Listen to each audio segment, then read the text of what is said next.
Good morning, Brew Daily show. I'm Neal Freyman. And I'm Toby Howell. Today, would you let AI write your performance review? Then Qualcomm is getting into the AI chip game, much to the delight of its investors. It's Tuesday, October 28th. Let's ride.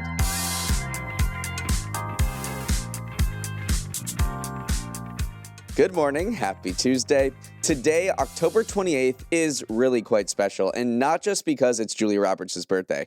October 28th is the best day of the year for the S&P 500 on average, according to market strategist Ryan Dietrich. Going back to 1950, the index has gained an average of 0.5% on this day, making it the most bullish day on the calendar, which is why, Toby, I am absolutely shocked to see stock futures flat right now. Do they not know they're supposed to go up?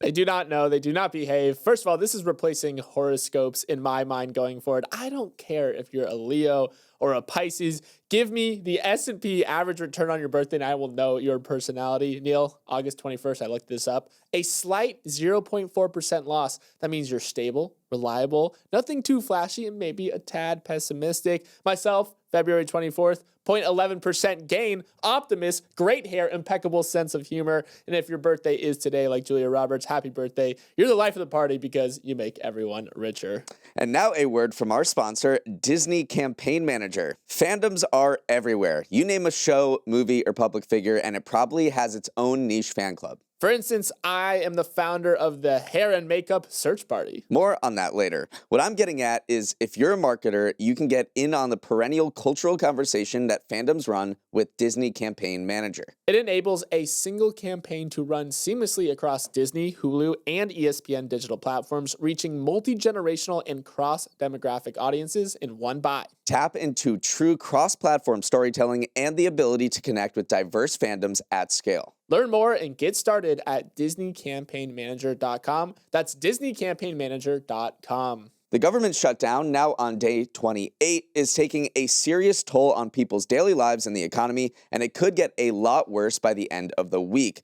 That's because Friday, November 1st, is the deadline for a number of expiring programs that will cause significant pain to tens of millions of Americans should the government remain closed.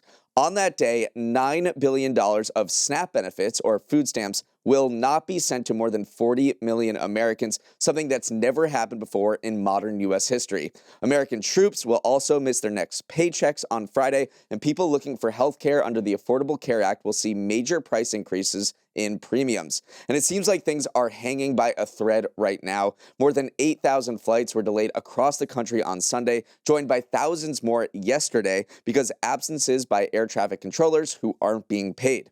Furloughed federal employees who haven't been paid in weeks are turning to the gig economy to work for Uber and DoorDash, and daredevils have taken over national parks that are open but understaffed. With a deal to reopen the government nowhere in sight and President Trump over in Asia with other priorities, some lawmakers are scrambling to find emergency funding sources for certain programs, like SNAP, that could cause major harm to Americans if suspended, but the clock is ticking. Yeah, let's start with the transportation crisis that's happening right now. I was looking at FlightAware yesterday afternoon. On Monday, Southwest had 15% of flights delayed, American 12%, Delta 9%. But the reasons behind those delays are becoming extremely apparent right now. U.S. Department of Transportation officials said 44% of the weekend's delays stemmed from controller absences. That is up from the usual 5%. So you are seeing a lot of people start to call in sick here. A lot of people say, I'm not getting paid. Why am I working while no one else in the government is working right now? And,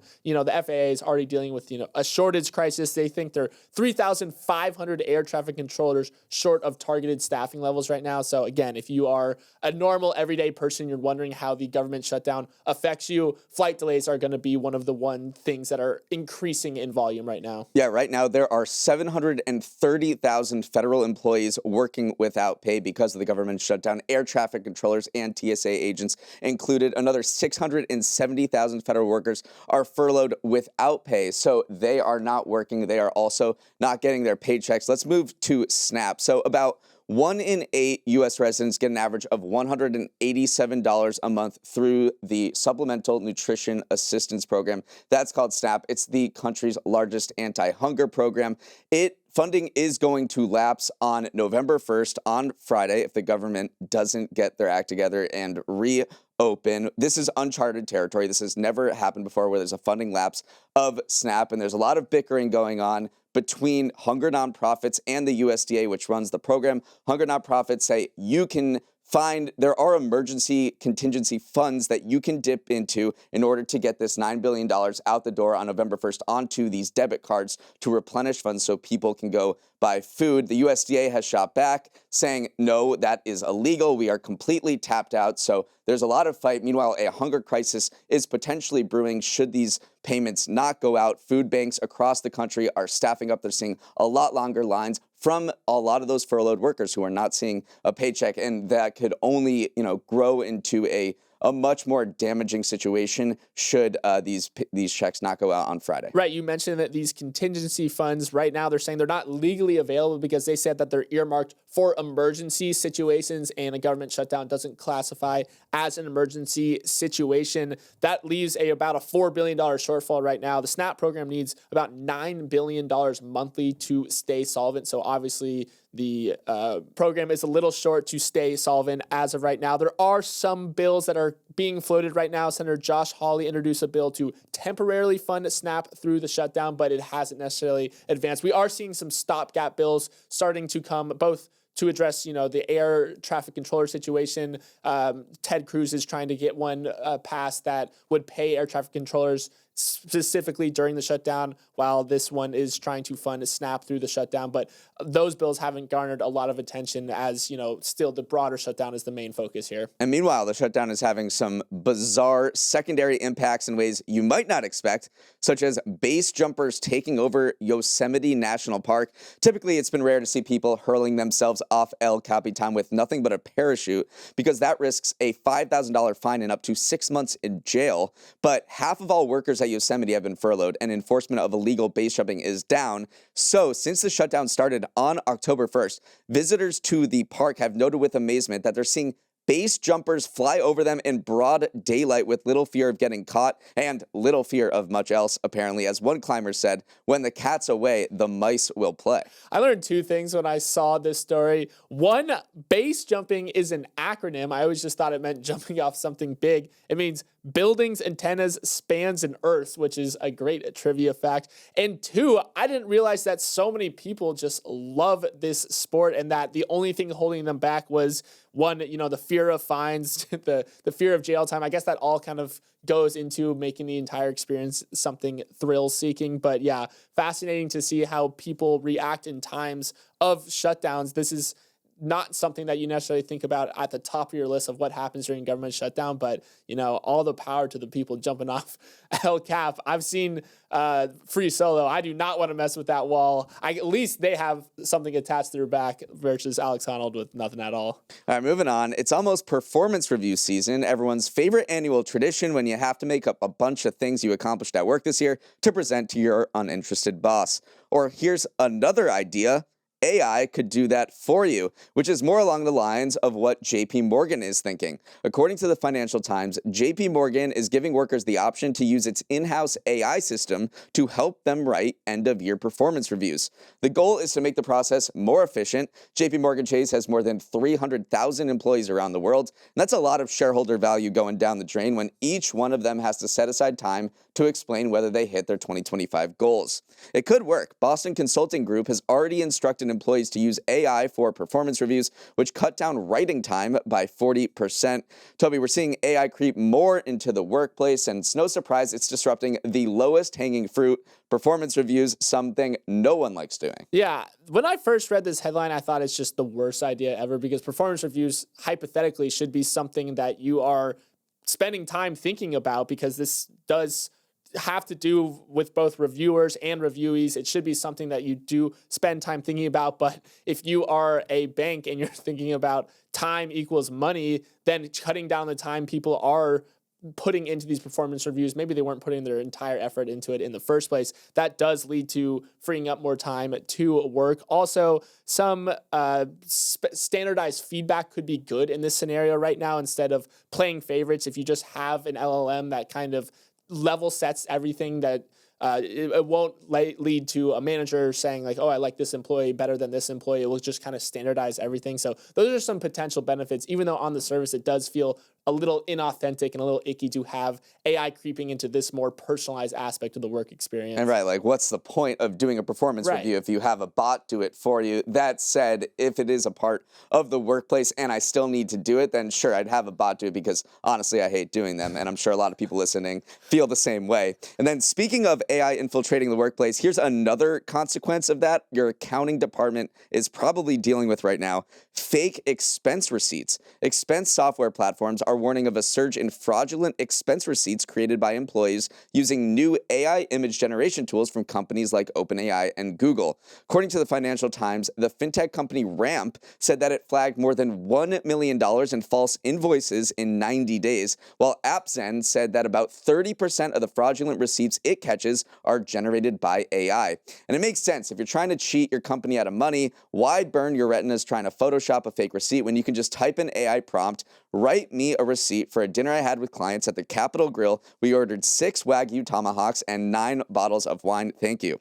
Of course, I joke, but this is actually happening. AppZen said it flagged a bunch of AI-generated receipts for hotels and airfares to Bangkok by an employee who did not go to Bangkok. Yeah, obviously I tried this. The first thing I did when I read this story is type in, generate me a receipt. I said of a Starbucks receipt at Boston Logan Airport. And the first thing it gave me wasn't actually that good. You have to prompt it a little bit. It gave me a European total too with a comma instead of a decimal. So then I asked it one more time, like, hey, make this a little more crinkly, a little more lifelike. And what it did do is say, stop. What will this receipt be used for? And it actually said it's not okay if it's for reimbursement or trying to deceive anyone financially. But then I just said it's for an art project. And then it allowed me to continue down this path of making receipts. So clearly the safeguards in place around generic LLMs, this was using ChatGPT, isn't necessarily up to snuff right now. So if you are someone who works at your company and you are trying to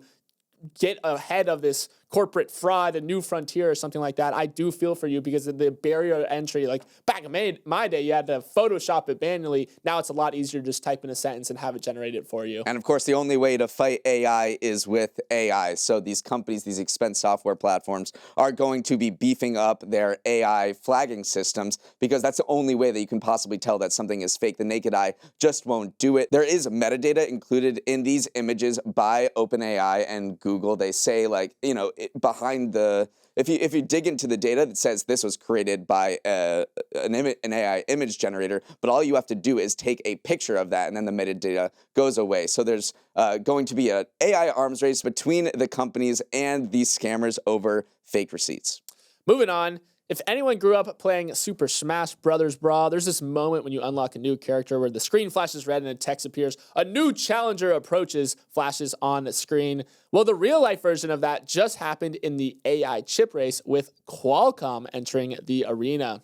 Qualcomm announced 2 new AI accelerator chips yesterday, the AI 200 and the AI 250, designed to speed up AI processing, encroaching on the territory currently dominated by NVIDIA. You may not have heard of Qualcomm, but you've almost certainly benefited from its products before. It's the dominant chip maker for mobile phones, including supplying cellular modems to Apple for decades. But with Apple building their own modems in-house going forward, Qualcomm needed to find a new business in the AI world beckoned. The niche it's targeting with this foray into AI is high memory chips that are good at running AI models, a process called inference, rather than training models, which other companies specialize in. Qualcomm will sell whole racks of chips or individual components, letting big hyperscalers from the big tech world mix and match should they choose. A win for companies like OpenAI, who want to diversify away from relying solely on NVIDIA. Clearly, the market liked its positioning too, with the stock jumping as much as 20% yesterday on the news before settling up 11%. Neal, Qualcomm has been sort of the forgotten chip maker amidst the AI rush, but better late than never, I guess. Qualcomm is like Billy Joel playing a set and not including Piano Man. You got to give the people what they want. You got to play the hits. And if you're not in the data center game as a chip maker, then you're missing out on a whole lot of revenue. $6.7 trillion is estimated to be spent on data centers through 2030. $6.7 trillion.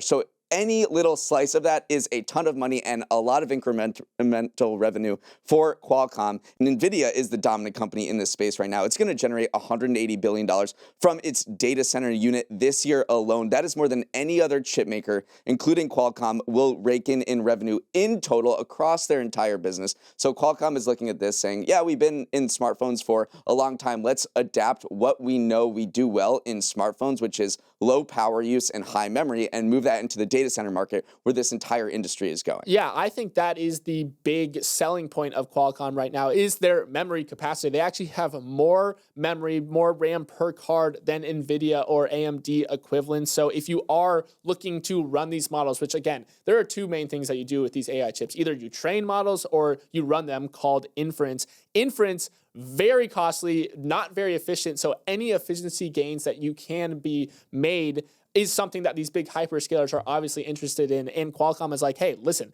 we've been making chips that fit in your smartphone for years right now. If there's one thing we do know is efficiency and energy efficiency specifically. So maybe that is its niche, maybe edge case here that some of the other companies haven't necessarily been able to crack so far. And then finally, the other thing that it's really good at too is this plug and play mentality where, again, if you are OpenAI and you're relying so heavily on NVIDIA, but you want to scale up another data center somewhere else, and some of the chips aren't right or some of the racks aren't right, you want someone that you can just slide right into your existing system. And Qualcomm says, hey, we're down for that as well. So we are flexible, we are efficient.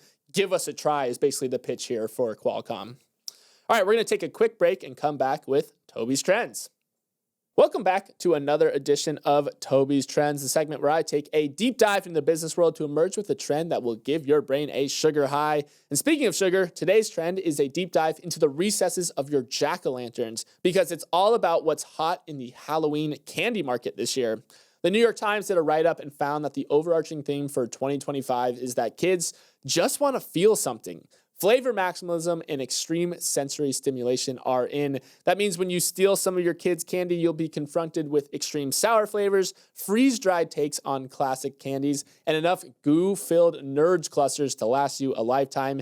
If you are doing some grazing, beware of Skittles Gummy Fuegos, which are Skittles gummies coated in chili powder.